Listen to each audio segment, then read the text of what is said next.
আসসালামু আলাইকুম এভরিওয়ান, আজকে আমি শেয়ার করব my most favourite chicken tandoori recipe. So don't go anywhere and let's begin. ফার্স্টে চিকেনগুলোর উপরের সাইডটা কেটে নিলাম যাতে মশলাগুলো ভালোভাবে চিকেনের মধ্যে যায়।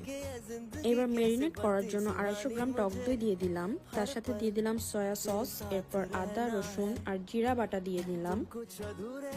এবার 1 টেবিল চামচ গোলমরিচের গুঁড়া দিয়ে নিলাম, সাথে পেঁয়াজ বাটা দিয়ে নিলাম। এবার লাল মরিচের গুঁড়া আর পরিমাণ মতো লবণ দিয়ে নিলাম। এবার গরম মশলার গুঁড়া আর তন্দুরি মশলার গুঁড়া দিয়ে দিলাম।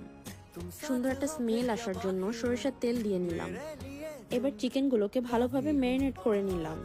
1 ঘন্টা ম্যারিনেট করে রাখার পরে চিকেনগুলোকে কয়লার উপরে দিয়ে নিলাম। আমি কয়লার উপর করেছি, আপনি চাইলে চুলায়ও করতে পারেন আর বেকও করতে পারেন।